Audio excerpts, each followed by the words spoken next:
55 miles north of Saigon, a critical road junction sits in Phuoc Long Province.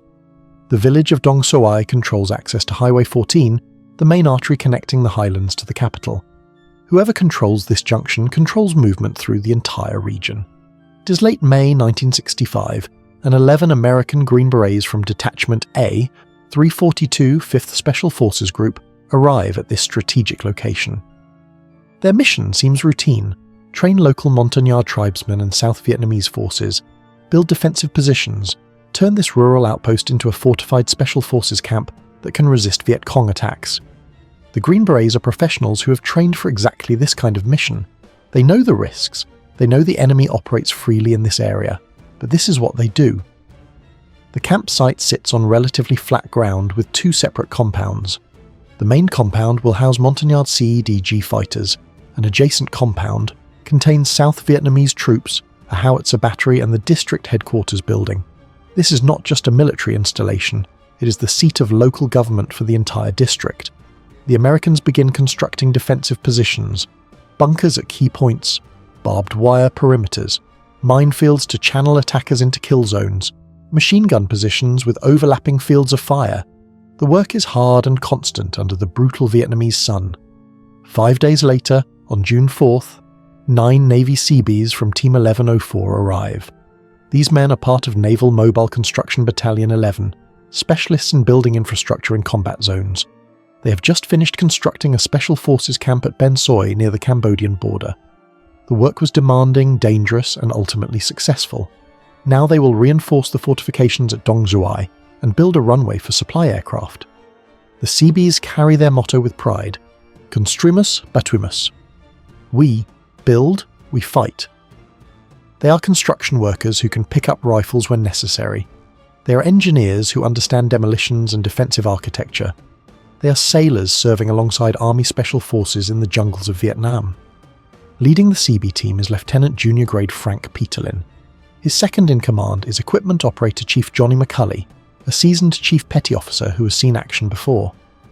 Among the junior enlisted men is construction mechanic 3rd Class Marvin Shields, a former lumberjack from Washington State who joined the Navy to see the world and serve his country.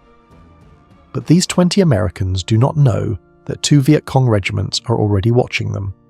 The 272nd and 273rd Regiments of the 9th Division, numbering 1,500 to 2,000 men, have crept to within 100 meters of the camp over the past several days. They move at night through the jungle. They establish observation posts in the tree lines.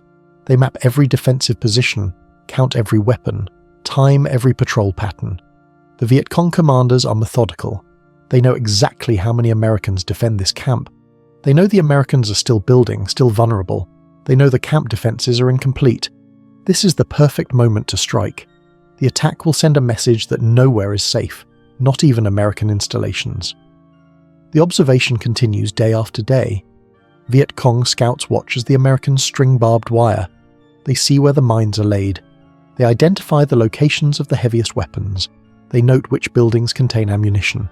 They observe which compound houses the radio equipment. This is not a raid.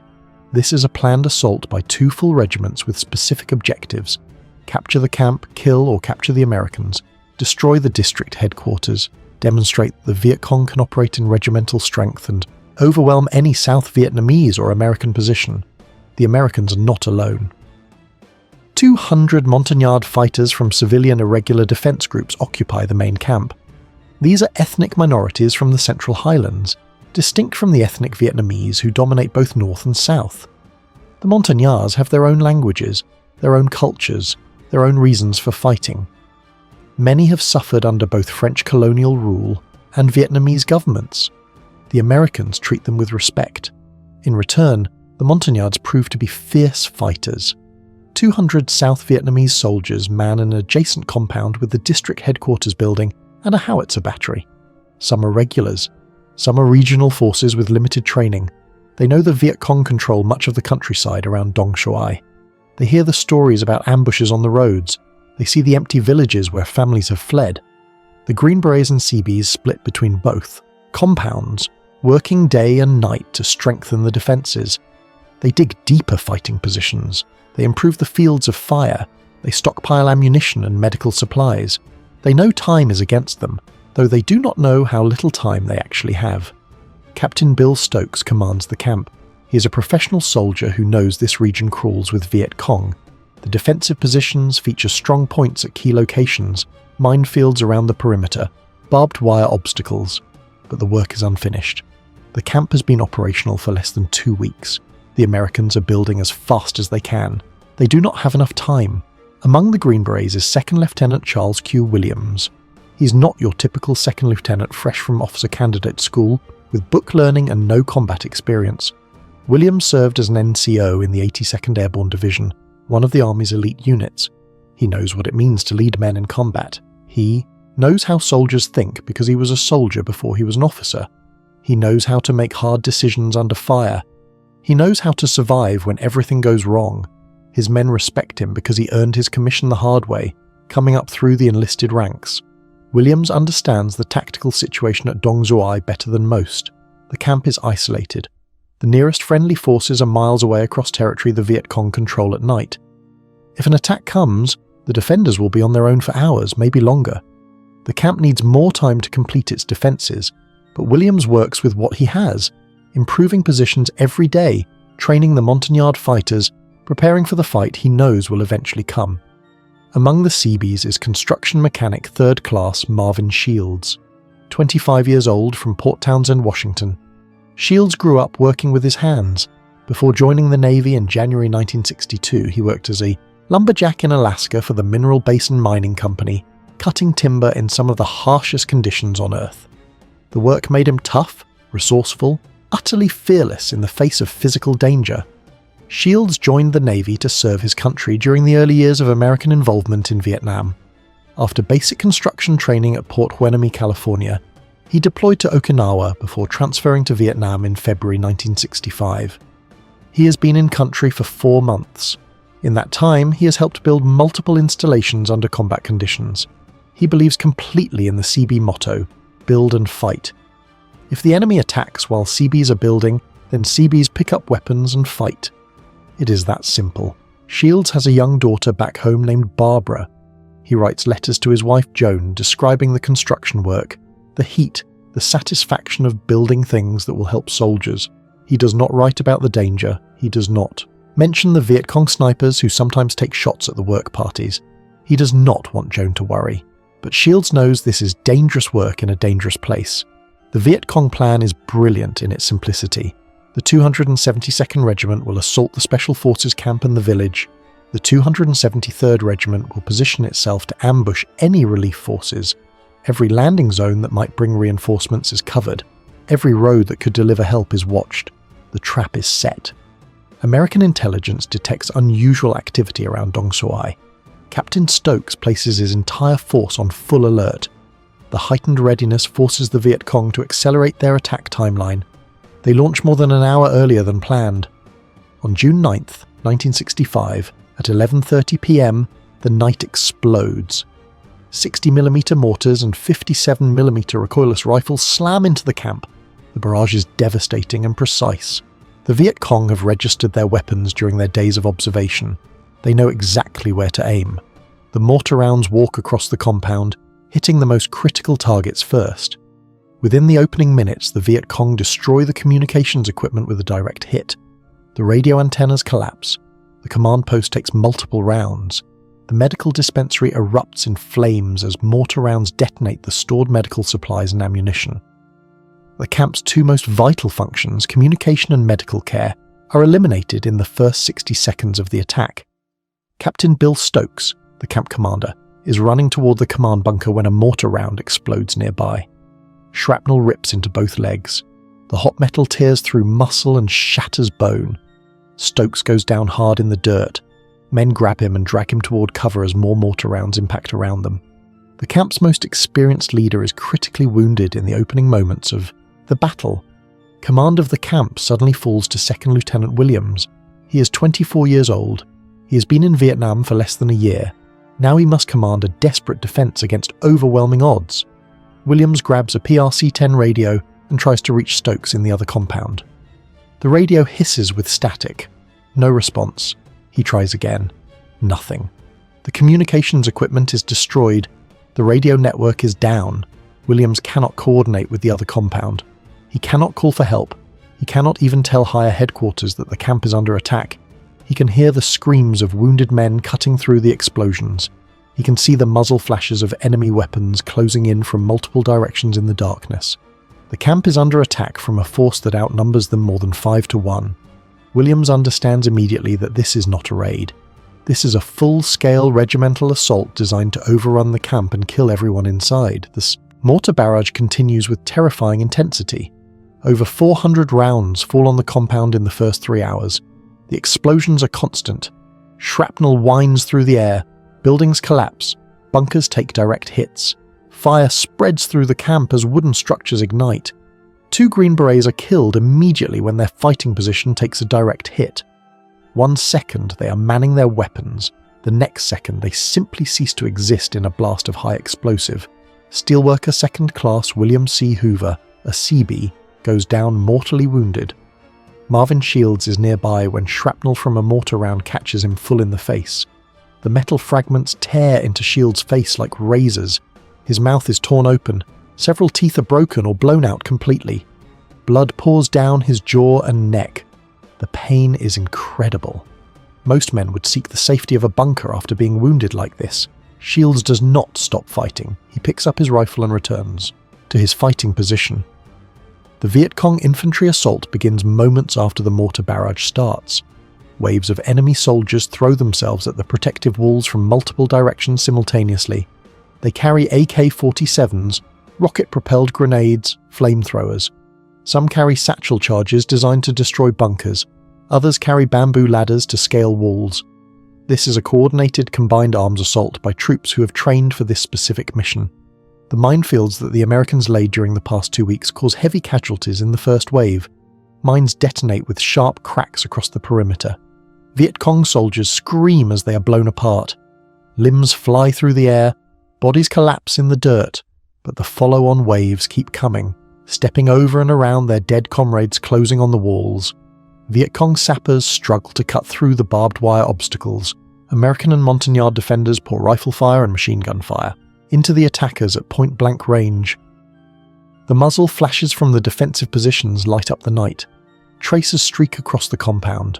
The noise is overwhelming, a constant roar of explosions and automatic weapons fire. Bodies pile up at the perimeter. The Viet Cong take horrific casualties in the first assault. But there are too many attackers. For every enemy soldier who falls, 2 more take his place.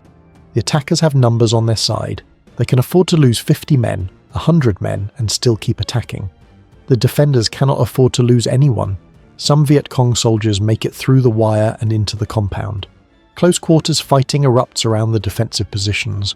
Green Berets and CBs fight hand-to-hand with enemy soldiers who get too close. Grenades detonate in bunkers. Men grapple in the darkness, killing each other with knives and rifle butts and bare hands. Williams organizes the defense with the calm efficiency of a combat veteran who has done this before. He moves from position to position under fire, directing the defense, repositioning troops to counter each new threat. He determines the source of the main enemy effort and deploys his limited forces to the south and west walls where the attack is heaviest. The Montagnard fighters hold their positions despite the overwhelming assault, firing their weapons until the barrels are too hot to touch. The Green Berets and CBs fight from every defensive position, pouring fire into the advancing enemy formations. The Americans are outnumbered 10 to 1, but they have superior firepower and superior defensive positions. Every American and every Montagnard fighter knows that if the perimeter breaks, everyone inside will die.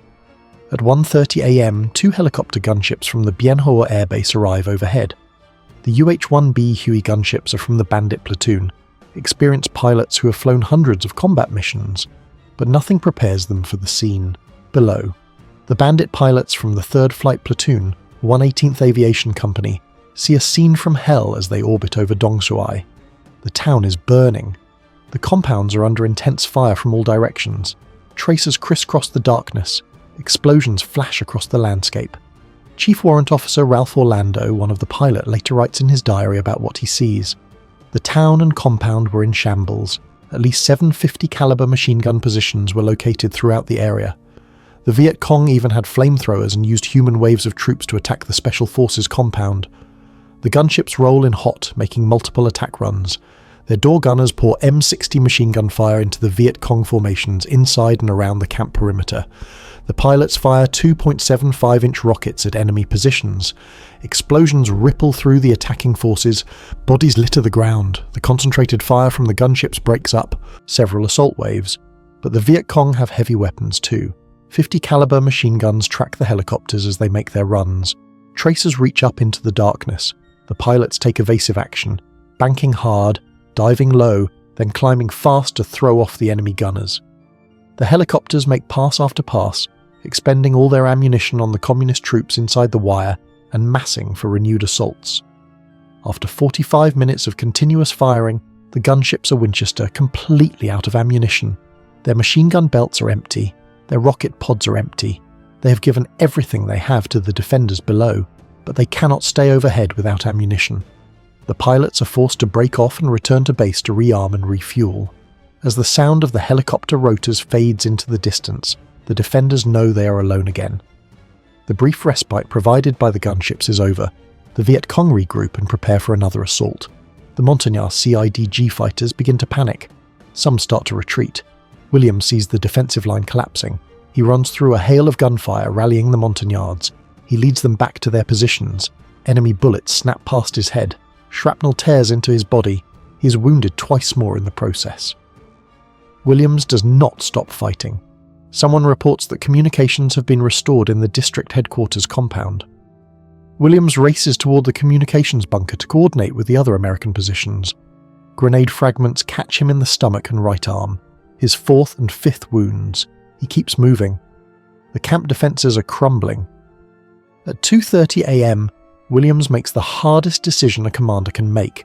He orders the consolidation of all American personnel from both compounds into the district headquarters building. The outer perimeter is lost. The Americans will make their final stand here. Green Berets and Seabees fight their way through. Enemy fire to reach the district building. They bring wounded comrades. They bring civilians who will be slaughtered if left behind. The building becomes a fortress surrounded by an ocean of enemy soldiers. Marvin Shields, despite his horrific facial wounds, hauls ammunition from the central bunker to defensive positions around the perimeter. He makes trip after trip under direct fire. Other Seabees join him. They are builders turned warriors, and they will not surrender. Williams gets the battery-powered radio working and begins directing airstrikes. Forward air controllers circle overhead. Williams uses flares as reference points, calling in strikes with deadly precision. Air Force fighter bombers scream in low, dropping bombs and napalm on Viet Cong positions mere meters from the American lines. But helicopter flights into the area are suspended. No one is coming to rescue them. The surviving defenders are running dangerously low on ammunition. The Viet Cong sense victory. They mass for another assault. Williams withdraws the remaining defenders to a nearby howitzer position for a last stand. When his men assemble there, they find 20 South Vietnamese troops still fighting. These men have held out for hours against impossible odds. Now they will stand together. The night grinds on. Fire. Reload. Fire again. Grenades out the windows at charging enemy soldiers. The district headquarters building is surrounded. Flamethrowers spray liquid fire against the walls. Machine guns pour rounds into the structure. Recoilless rifle fire punches holes through the fortifications. The Americans throw grenades down at the Viet Cong. They fire their weapons until the barrels glow red hot. They refuse to break. Dawn arrives on June 10th. The Americans have survived the night, but the worst is yet to come. The Viet Cong have positioned a .30 caliber machine gun in a schoolhouse directly south of the district headquarters. The gun has perfect fields of fire. It pins down the entire American force in murderous crossfire. Defenders cannot move without exposing themselves to the machine gun. The wounded cannot be treated. Ammunition cannot be redistributed. The machine gun must be destroyed. Williams does not hesitate. He grabs a 3.5-inch rocket launcher and asks for a volunteer to help him assault the enemy position.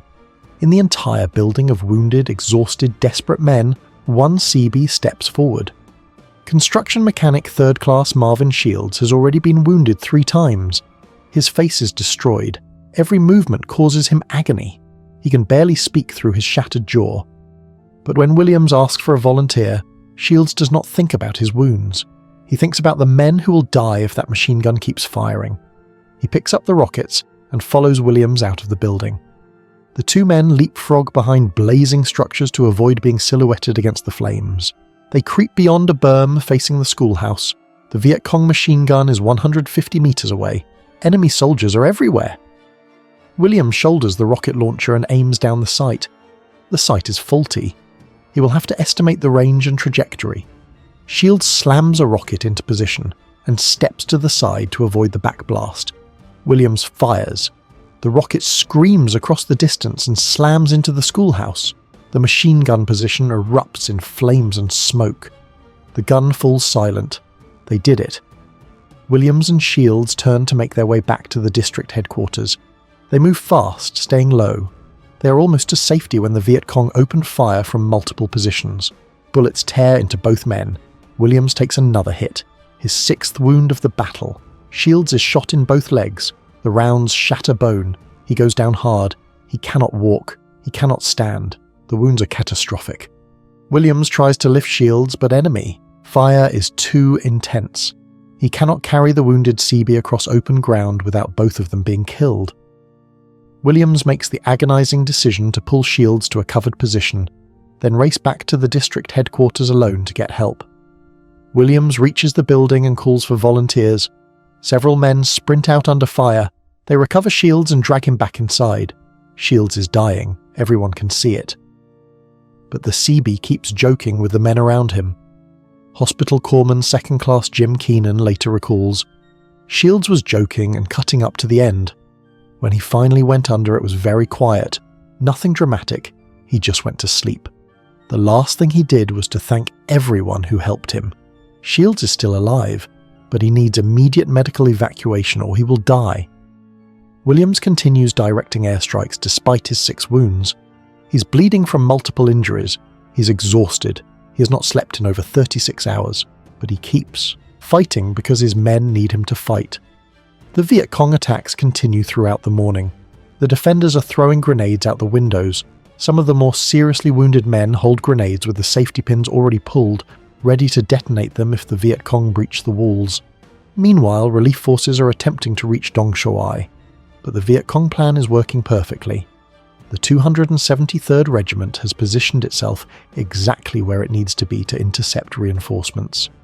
At 6 a.m. on June 10th, the 118th Aviation Company flies to Phuoc Vinh to pick up the 1st Battalion, 7th ARVN Regiment.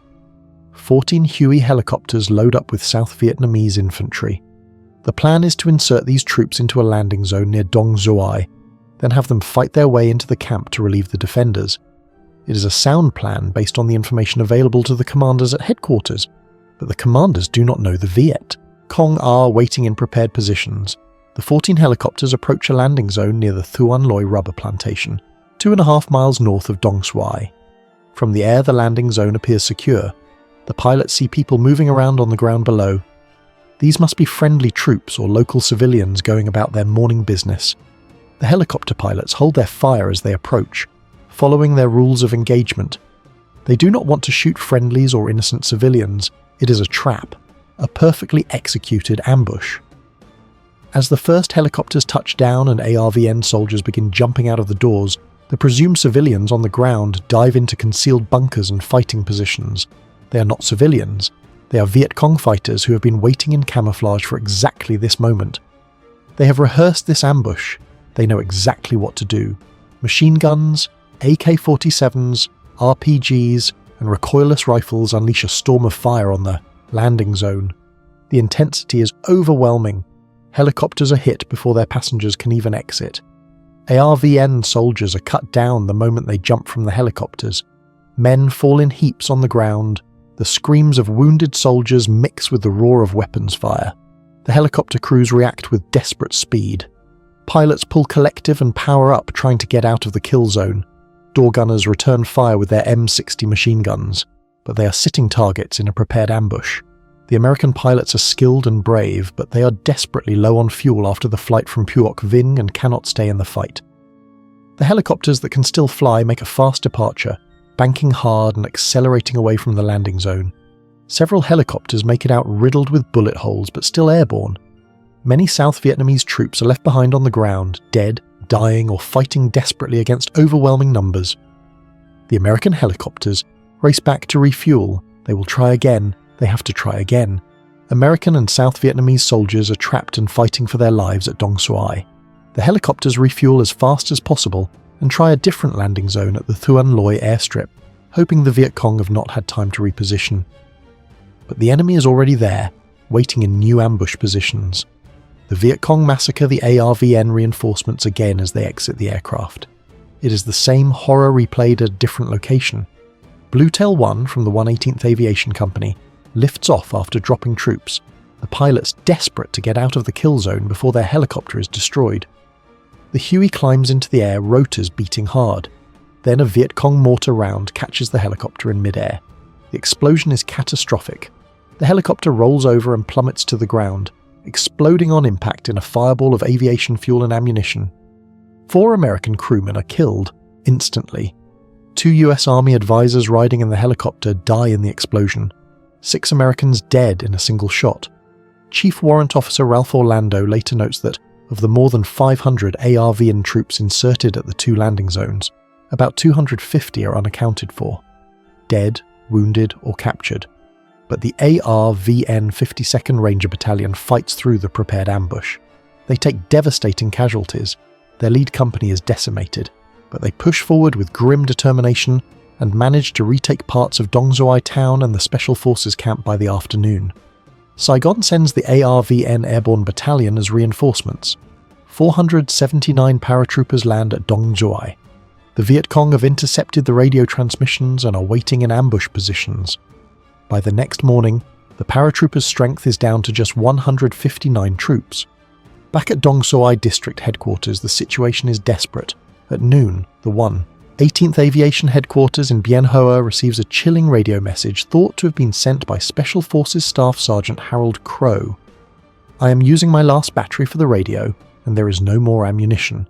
We are all wounded. Some of the more serious are holding grenades with the safety pins already pulled." The message hangs in the air like a death sentence. But Major Harvey Stewart, the 118th Aviation Commanding Officer, refuses to abandon his men. He sprints with other pilots and aircrew to 3 Huey helicopters. They will attempt a rescue mission into the middle of a Viet Cong-infested kill zone. The ARVN Rangers have pushed into parts of Dong Xoai town. The Rangers hold the enemy at bay long enough for the helicopters to land. The Hueys come in fast and low. Gunships make strafing runs to suppress enemy fire. Williams moves the seriously wounded to the landing zone.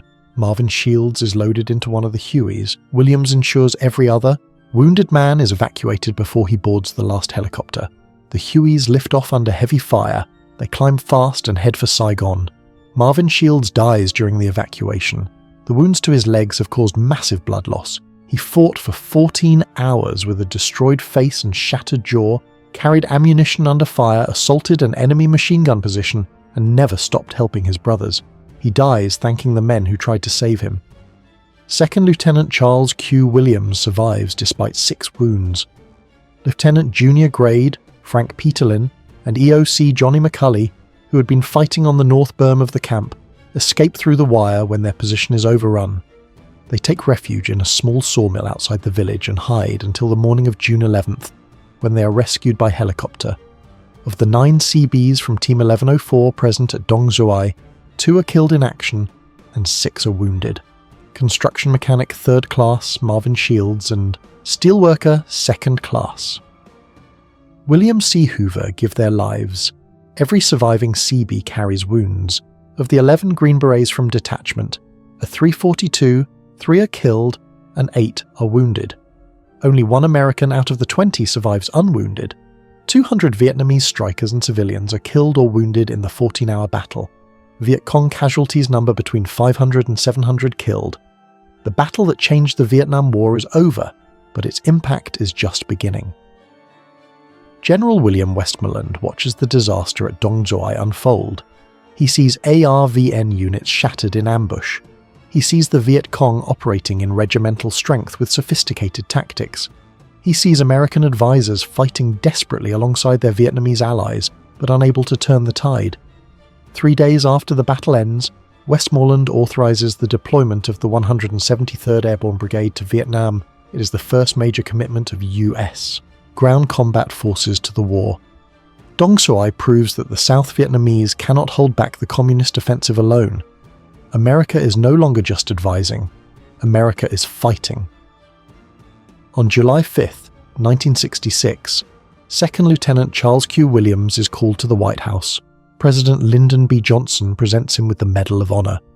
In his remarks, Johnson says, "We have come here this morning to honor a very brave American soldier. The acts of extraordinary courage to which we pay tribute were not performed with any hope of reward. They began with a soldier doing his duty, but they went so far beyond the call of duty that they became a patriot's gift to his country."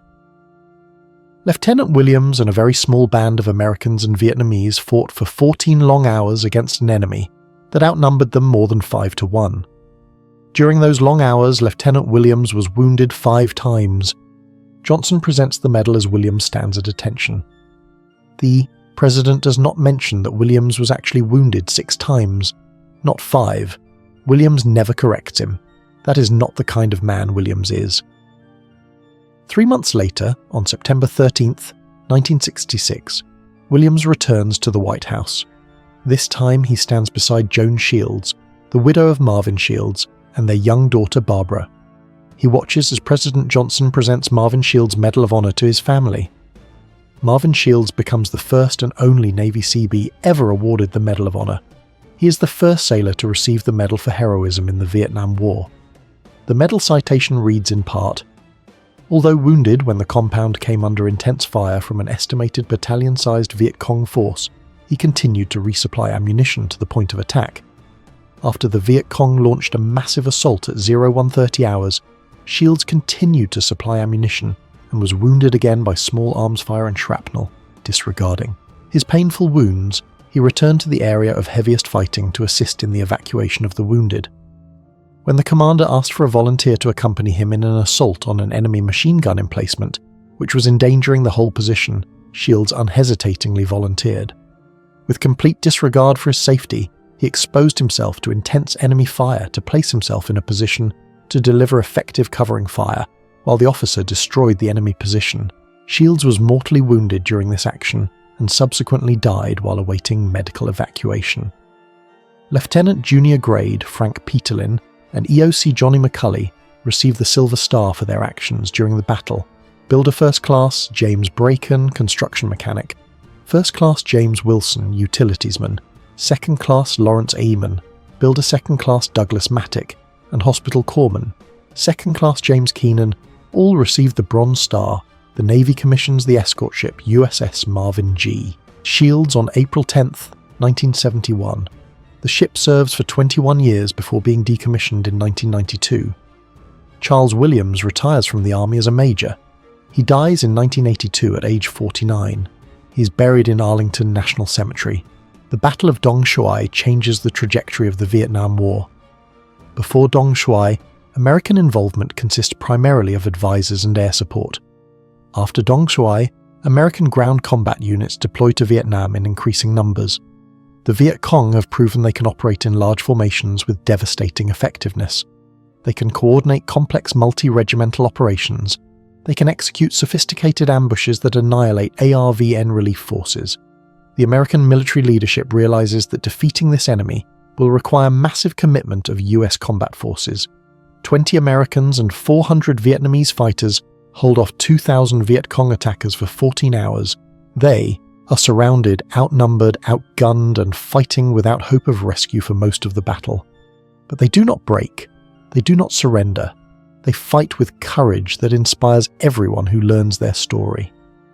2 men from completely different backgrounds, a Green Beret lieutenant and a Navy Seabee construction mechanic, assault an enemy machine gun position together while both are already wounded multiple times.